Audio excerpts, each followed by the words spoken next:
We're here with Jake Wightman. Hi Peter, how are you? I'm good, thanks. Jake, you've been named the 4J Athlete of the Year. Please give us your reaction. Obviously, like a great honour. I think I won it jointly in 2020, and we sadly weren't able to be there to receive it. And sadly, I'm not there this time to receive it. But yeah, it's special in a year where there's been so many great performances from Scottish athletes.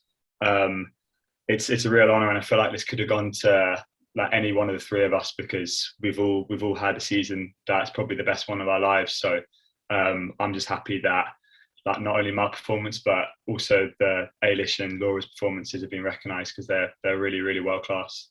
Well, I was coming to that, Jake, because I think we can say probably without fear of contradiction that it's the tightest selection call that there's ever been for an Athlete of the Year sort of panel.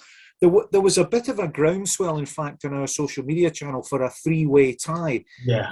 Can you understand that? And did you think that it might happen? Yeah. I was sure that it was going to be tied. I think the fact that both Laura and Ailish won Commonwealth golds in Scotland vests is so special because for us to be able to show that Scotland is doing so well, not just Britain, is something we only get to do every 4 years. So to be able to do that in near enough for home games in Birmingham in front of a lot of Scottish fans was pretty special for them. But it just shows how good Scottish athletics is right now, and we've finally come to the place where we're getting medals at pretty much every champs, and I'm sure this isn't the end of it. Well, we'll come back to that. But of course, there was only one world champion, and that was yourself in the 1500 in Eugene. Have you had a chance now, sort of months later, to reflect more on what happened there? It's still surreal, to be honest. It's mad that when you get into the sport as a kid, you dream of becoming Olympic champion, becoming world champion, and how many people will get the actual honour of being able to do that. So I feel just very, very grateful to have the chance to have been able to do that. And the main thing is it's like a huge thing for my career to tick off, and hopefully I've still got more to come in the sport, but to be able to retire and say that I've been a world champion is something that is very, very special. Well, I think almost as impressive is what I would call the sort of second half of your season. Everything that happened after Oregon, with the Commonwealth bronze, the 800 metre silver in Munich, and some very, very top other performances. How close were you to missing the Commonwealths? That was definitely the toughest champs I've ever done. I don't think I kind of was prepared how hard it was going to be because coming off the back of Eugene, that was such a high for me that I knew Commonwealth was going to be so tough, like 9 days later to come back out and race. Jet lag didn't help, probably made me a little bit more negative about it than I should have been.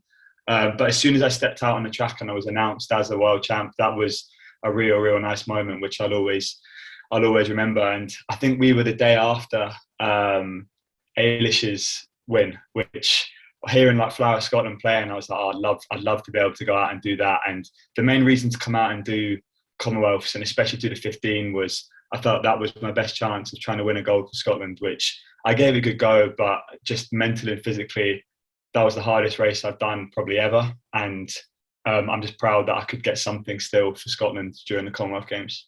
Well, you've alluded to it a couple of times, but tell us just a little bit about this sort of generation, this class of 2022. I was thinking back to an interview we did, I think it was a Saturday lunchtime, and you just won that medal in the 1500.